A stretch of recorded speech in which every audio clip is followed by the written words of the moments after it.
Skydiving Ghost Part 10. The Static Rebellion. The sulfur of the cinder peaks was still burning the back of my throat as we descended toward the dead zones, the skeletal remains of the old world industrial belts. Here the sky wasn't purple or gray, it was a fractured web of downed power lines and rusted transformers. This was the graveyard of the grid, and somewhere in the rusted ribs of the warehouses, the grid walkers were hiding. We landed in a rail yard where the trains had sat frozen for years, their iron carcasses looking like beached whales. The air was thick with a strange, low-frequency hum. It made my hair stand on end and caused Leo's skin to ripple with involuntary sparks. "They're close," Leo whispered. "I can hear their heartbeats. It sounds like a thousands clocks ticking out of sync." Suddenly the shadows moved. From the rusted interiors of the boxcars, figures emerged. These weren't the giants of stone or the spirits of water. These were the most human of us all, yet the most tragic. Their skin was translucent in places, showing glowing blue veins. Some had fingers that were fused into copper-like prongs. Others had eyes that flickered like failing neon signs. These were the conduits, the batteries, who had escaped Elena's mountain or survived the initial flare by hiding in the city's substations. A man stepped forward, leaning on a staff made of a repurposed lightning rod. His skin was a map of electrical burns, and his left arm was encased in a crude gauntlet of magnetic coils. His name was Silas. "The Ariel and the Prince of the Plant," Silas said, his voice crackling with static. "We know who you are. We felt your storm from 100 miles away. You're the ones making a mess of the mountain's plans." "We're the ones building an army, Silas," I said, stepping forward. "The root keepers, the waterkin, and the fireborn are already moving. We need the conduits. We need the people who actually understand how Elena's machines work." Silas let out a dry, sparking laugh. "Understand them? We are them. Every one of us has been plugged into a socket at some point. We've been used to light her halls and power her sentinels. We don't want a war, Jax. We want to be left alone in the dark where we can't be used anymore." Leo stepped toward Silas. He didn't use a display of power this time. He did something I hadn't seen him do.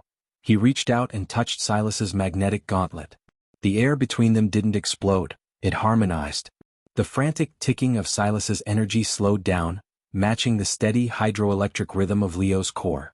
For the first time, Silas's face relaxed. The pain of the leak was gone.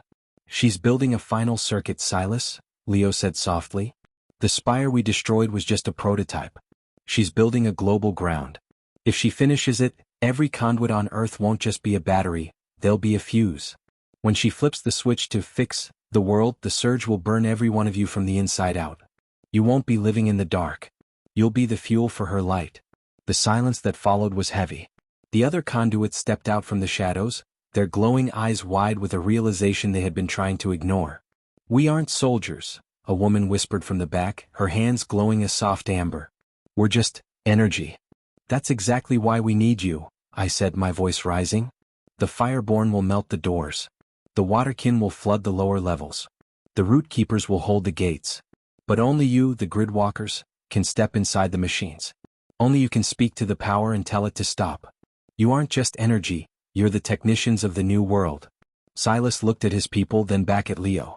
He raised his staff, and a bolt of pure white energy shot into the sky, signaling to the other hidden camps in the industrial waste. "We've spent our lives being the current that flows where it's told," Silas declared. "For once, I think I'd like to be the resistance." He turned to me.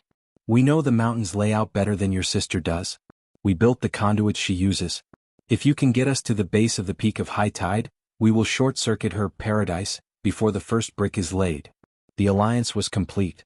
We had the wood, the wave, the flame, and now the spark of the people. But as I looked toward the horizon, I saw the violet light of the mountain pulse with a new, terrifying intensity. Elena wasn't waiting for us to arrive anymore. The fix was ahead of schedule. The sky was beginning to turn a deep, unnatural purple, and the ground beneath my feet felt like it was being pulled toward the peak. "She's starting," Leo whispered, his eyes turning white. "The circuit is closing." "Then we don't wait for morning," I said, my form beginning to blur into a gale. "All units, move out. We're going home to end this."